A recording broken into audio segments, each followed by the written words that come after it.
Hey, what's up, everybody? This is Dan Wynn with the Intentional Entrepreneur Podcast, and I have a very special guest with me today. He is the head of sales and marketing at Brevity, which is a company that specializes in knowledge management, documenting clients, policies, and procedures, as well as developing communication and digital marketing strategies. His entrepreneur spirit began straight out of college with a video game development firm with his closest and oldest friend.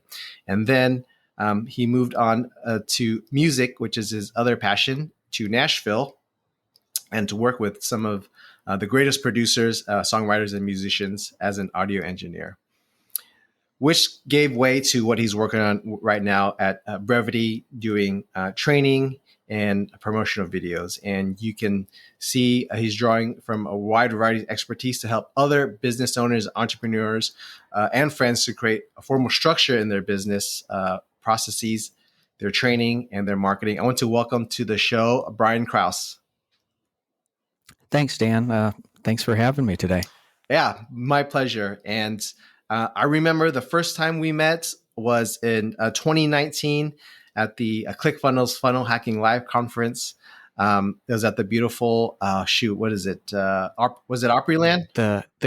Yep, Gaylord Opryland Hotel and Resort. It must have been, I want to say 3,000 people. And, we met, I believe over lunch over lunch over there. And, we've chatted, over the years. And when I started my podcast, your name, popped up in kind of my Rolodex, and I went back to look at, what you did, and what you do is so important for business owners and entrepreneurs. And it's probably something that most people don't appreciate to have right when they're starting up, right? Like I remember when I first started, it's just more about, all right, this is fine. Get the client, do the work, deliver it to the client, and then do the next thing, find another client, right? Or something to that. But what took me a long time to appreciate was to build out my systems and my SOPs and my internal trainings so that it could take me off of the busy work, the administrative work, the non-revenue producing work, and I can focus on all the things that make me most valuable in my company. Yeah, absolutely. When you first start your business, you're not thinking about documenting what you're doing, and you're really just, like you said, you're wearing so many hats, and you're focused on just finding some clients to pay you so you can do the work. But pretty soon, all those hats you wear, if your business is growing, it becomes very rapidly, you're not able to do everything yourself. And before you can grow your team, before you can grow your business, before you can serve those clients that you're getting, you really need to be able to start documenting things. And when you're small, it's not easy to do because you're keeping so many plates spinning to begin with, that adding that additional plate becomes very difficult. But also things are changing so much, right? You might do it this way for this client and that way for that client. And then, but over time you start to fall into kind of a pattern. Mm-hmm. And that's when it's time to start writing these things down so that you can shift a lot of what you do off to team members and spend more of your time focusing on the business and on the things that you love doing in the business. Right. And I think it's important, to do what you love, right? Because especially for people who went from maybe doing a corporate job to opening their own business, right? And for a lot of them, for a number of reasons, right? They always want to go at their own. They want to control who they work with. But I have a little bit more freedom, but oftentimes the freedom is kind of a misnomer because we end up working more hours and sometimes with less pay for the same, or for more work. And so I wanted to have you on the show to discuss how you've been helping your clients, scale their business, work on the stuff that they only love, and really think about that particular process in maybe knocking over that first domino that they need to, all right, stop from having a job to having a business? Sure thing. So, as you're building the business, like I said, things can be very fluid at first, but there comes a time when you need to start writing down how you do what you do. Really, the only difference between one business and another is that knowledge that's within the company, and all the things you've tried that didn't work, and all the things that you still have yet to try. How what did work, and why you do the things you do. That stacks up, and for a while that knowledge is all tribal. It's in your head, it's in your partner's head, it's in uh, your employees' heads, and everybody kind of works in their own little silo. Um, but what can happen very, very often is you get to a point where you look up and you've got a few key employees that everybody is turning to see how this is done or that is done, right? We around here we use the example of Brenda, right? Imagine Brenda is the person in your office who everybody goes to when they have a question, right? Brenda, how do we do this, or how do I do that, or whatever. Well, it's not long before you realize that you've got a serious problem on your hands, because if Brenda goes on vacation, right, productivity stops. And then when Brenda gets back, she gets swamped. And Brenda spends so much of her time not being able, having to help everybody else, that she's under a tremendous amount of pressure just to get her own job done. And then you're also in the position where you can't really afford to promote her to a leadership position, say, because she's the only one who knows how to do any of this stuff. So if Brenda leaves, you're in a real bind, right? And not to mention, Brenda's not happy where she is, and she could be doing more in a higher position. So you have to transfer that knowledge out of Brenda's head. You have to document Mm. it, and then you may end up needing to create training, so that when somebody new comes on, everything that Brenda's figured out over the last 15 years, they can go through. Um, so it becomes really critical once you get to a certain size, and once you start bringing on more clients than you can handle yourself. It becomes really critical to write this stuff down, and write it down in a way that other people can pick it up, and the team can really work as a team, and people can work in their strengths. Yeah, absolutely. I think it's, I don't know if you're a business book reader, but shoot, I forgot the name, but Good to Great is the name of the book. And the Mm-hmm. author says, it's not just merely putting people on the bus, but putting them in the right seats on the bus for your business to succeed. Yeah, absolutely, absolutely. And once you get them, they're going to wing it if they don't know what they're supposed to be doing. And it's really hard to even identify the people you need if you haven't identified their roles and all that sort of thing. Mm-hmm. And we help clients with that. And the case I'm giving is for a smaller client, but we also help larger clients who they've known for years that they need to do it, but everybody is just keeping their head above water day to day, that the project has sat there and continually gets pushed back, and it just hasn't gotten done. Mm-hmm. Right. This is something that I think everybody knows is important, but but it's not urgent. Yeah. Right. So if you're looking at that whole quadrant of important and urgent and all that, it's important, but not urgent, until Brenda gives her 2 weeks notice. Right. Right. Right. But then it's almost too late. Right. So, yeah, it's not flashy what we do, Mm-hmm. but it is so incredibly necessary. And I, that's my job, is to help as many people get that done as possible. Yeah. So for people who are looking to get to the next level and multiply their revenue, grow their team, how does you helping the clients and structuring their business, how do you help them effectively scale their business? Mm-hmm. So our like I've said, our specific piece is building that structure, getting that knowledge out of people's heads, getting into policies and procedures that people can access.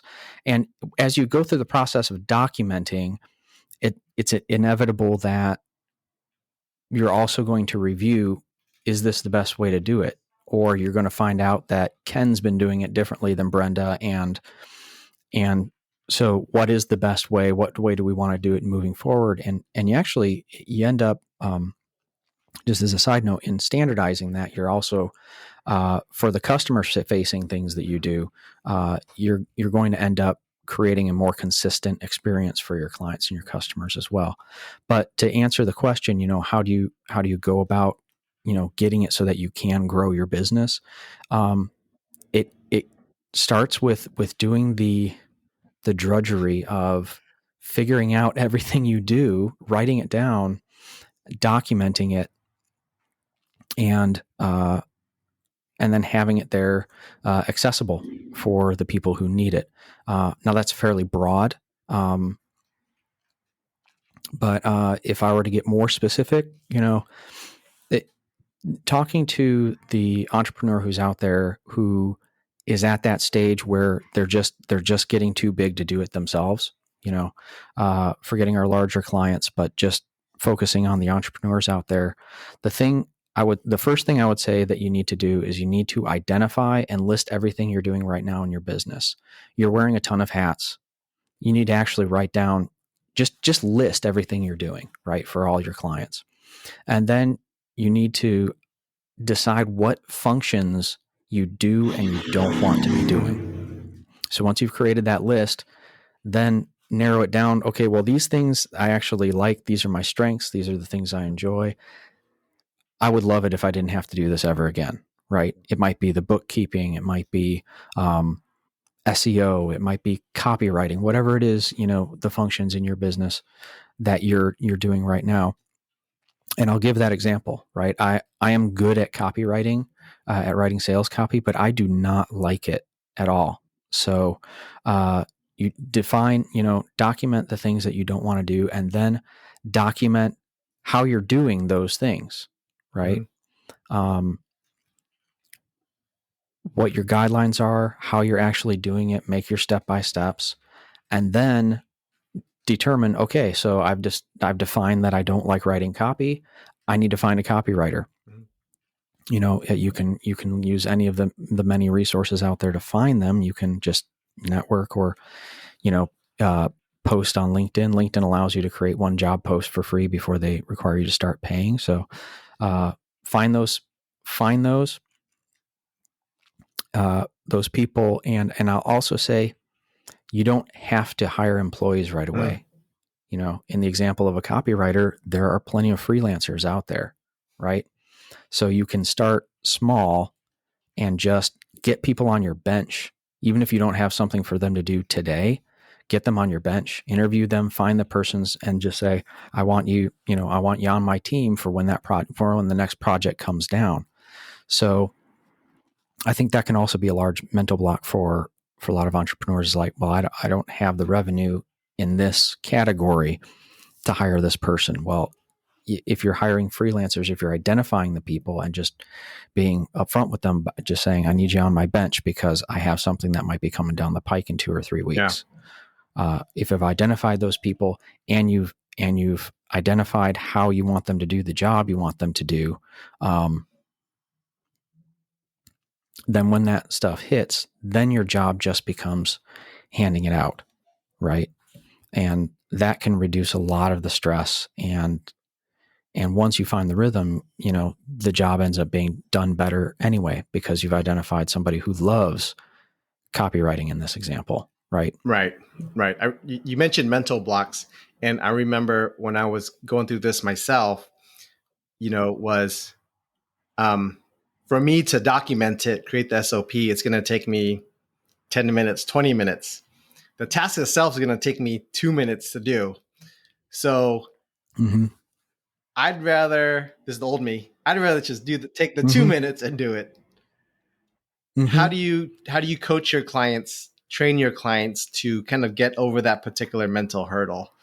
of it's Hmm. faster for that particular time, right?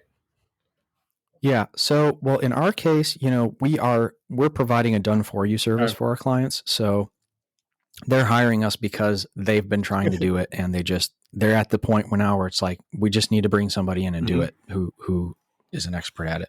But what I would say to the entrepreneur and the small business owner out there who's thinking about like trying to take some of this on themselves, I would say, um, you have to understand that yes, it's going to take more time. It may take an hour or two to document this 10-minute thing, but once you've documented it, if you can then hand that off to somebody, that's something you don't ever have to do again.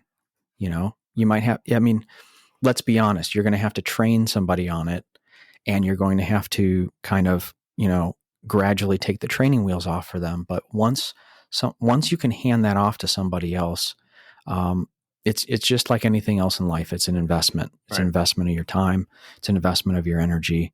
Um, but it enables you to do the things that pay more.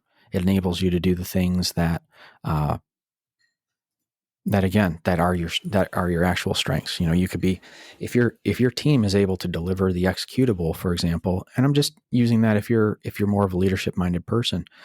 If you're the person who started the plumbing company because you really like turning the wrenches, then you can hire an office manager. You Mhm. can hire a sales guy. You don't have to do that stuff. So, um, so that's what I would say, is that you just have to remember that it's an investment, and I fall into that Right. still. Right. I'm just going to bang this out because it's going to just going to take me a half hour. Right. And sometimes, the client needs it today, Mhm. and I can't train somebody to, right now. But make a note to then go back and document it after it's been delivered, so that next time you've got somebody at least half trained to do it. Yeah. Yeah. I remember. Um, I do work in the franchise field, and what you're talking about is actually really important because what the franchisors have to provide the franchisees is what's called an operations manual, and it's really all their standard operating procedures written down. Now it's digital, right? So before it was kind of in a notebook. Mm-hmm. So when I talk to new potential franchisors, I ask them, "Hey, do you have any of this stuff written down?" A lot of the times they say, "Oh, it's in my head," and so Mm-hmm. they have to work with someone to do exactly what you do: is extract the information and put it down Mm-hmm. in a into some particular tangible format, so that they're not having to explain themselves over the phone 5, 10, 20 million times to their particular franchisee. Yeah, and especially if you're franchising or doing something like that, you absolutely have to have it documented and figured out. Otherwise, like we said before, the customer is not going to get the same. If it's a restaurant, they're not going to get the same burger at one of your locations as the other. I mean, that's not going to go well for Yeah. you, and that can really hurt your franchisees. Yeah. If you have an eye on selling the business at some point, you need to have that documented. Uh, it's it, it's once you get past that, once your plane is off the runway and flying, it's no longer a nice to have, and it's a need to have at that point. Absolutely, absolutely. So, we're talking today. It's June 2nd, 2020. We're hopefully at the tail end of coronavirus, and I know a lot of businesses over the past year, 18 months, have had to pivot, be more flexible. Can you share a little bit about what you guys do for your clients, and how's it allowed them to make those particular decisions to kind of hammer it through, or be flexible in the changing economy? Sure. The key is to have a baseline. So if once you've documented everything, you're going to be more resilient, because the knowledge that's inside of your business is going to be documented. So if Brenda leaves, you're not in a lurch, or if Stacy gets sick, again, that knowledge is not lost with her, or for the time that she's gone. This this whole COVID thing has forced a lot of companies to have to reassess what they're doing and how they're operating. It is always easier to sit down and amend a procedure or a policy than it is to come up with them out of whole cloth, or to realize that you have no idea how you've been handling things. And there's liability issues there too if you're not, if especially if you're like in a restaurant situation. And this was more, it's 2021 now, things are relaxing and opening up a little bit, but when things were really hard on lockdown, if you had employees who you have a policy but it's not communicated, that's another thing. So to answer your question about being resilient and what have you, you start with having it documented, but then you have to make sure that everybody is on the same page.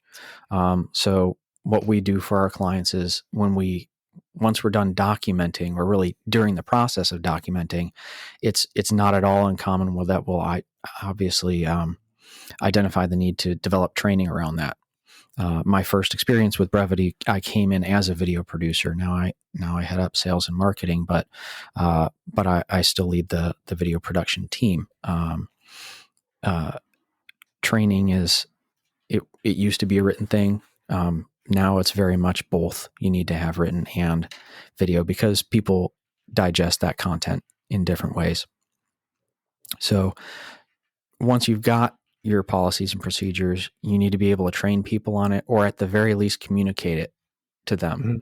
And that if you're in a small shop, that may be as simple as having an all hands meeting, and then just telling them what's going on. But if you're in a larger company, that's going to require some real thought. You can't just send out an email to 400 people and just assume that everybody's going to see it, that they're going to read it, and then they're going to digest it and take action on it. And so when it gets that big, then we often help our clients with the actual communication. And we do it a la carte. We have some clients who they've got everything written down. They just need training, developed. We've got clients who, they just need our help with the communications piece. But they all tie together. It's kind of a chain, Right. So, if you can share some of the tools that you use or you recommend your clients to use to share some of the trainings, whether it's video or written, so that's maybe there's a company database or something, right? That Sure. that what we use, honestly, it depends on the client. Most clients have, once they get to a certain size, they have a way they like doing things. So if they're invested in Office and they're using SharePoint and Microsoft Teams for everything, then we're going to house it in SharePoint. If they have if they have a payroll company with a learning management system and we're doing the training for that, then we're going to house it in there as long as it meets their needs. But for the smaller, for the entrepreneurs and the small business owners out there, I will tell you a couple of cool tools that you can use if you're just wanting to start this process yourself and you're not quite ready to actually hire a company to do it for you. If you're just wanting to show somebody something really quick, this is how I do this in Outlook, or this is how we do something on ClickFunnels or what have you. There are a couple of great tools that I would recommend for screen recording. You can use Loom. That's at www.loom.com. I love doing that when I just need to show somebody really quick. You can, it's a screen recorder. It's free.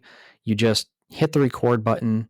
It'll record your microphone and your screen. And then when it's done, it'll just, it hosts it right there on Loom, and you get a link. You can just email somebody a link.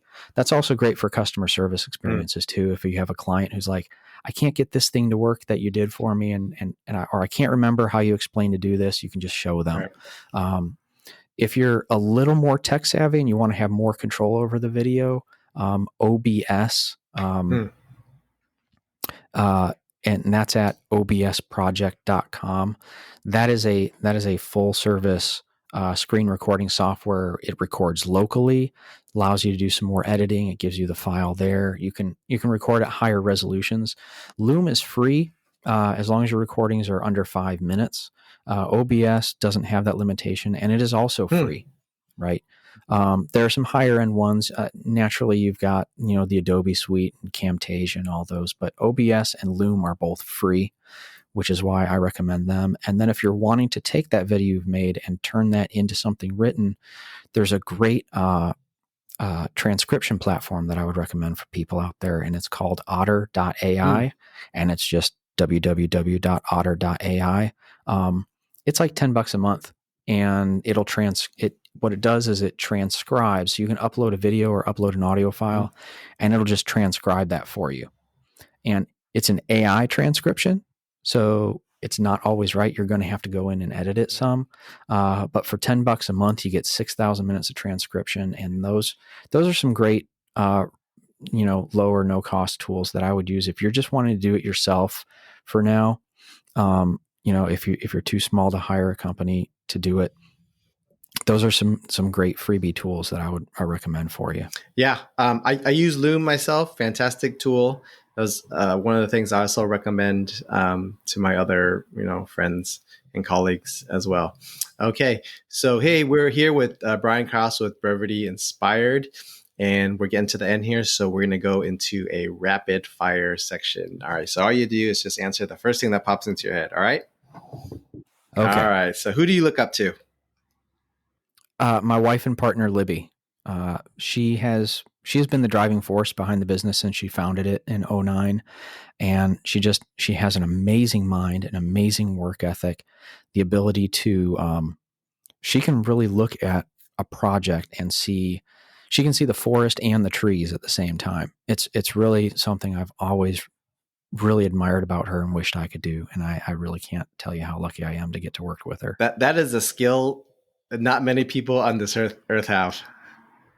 No, it is. And I wish I had it too. But I don't, but she does. All right. Next question is the best business advice you've ever gotten.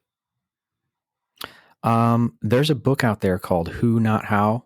And I think it was Steve Larson mentioned it, but he said you can't wear every hat in the business forever. And so you need to be focusing less on how you are going to get something done and more on who is going to do it for you. And along that, I saw it was a meme of all things on Facebook, but it was true. It said, what was it? Skilled labor isn't cheap, and cheap labor isn't skilled. So, and it was just a sign somewhere that somebody had taken a picture of, but that's the other piece of advice I got,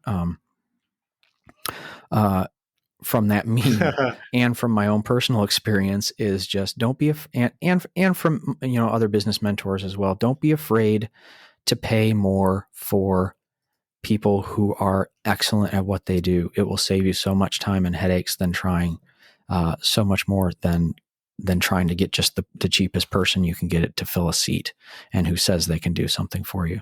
Yeah. Who Not the Hell? I recently got that book. I'm kind of halfway through it, so it's still excellent.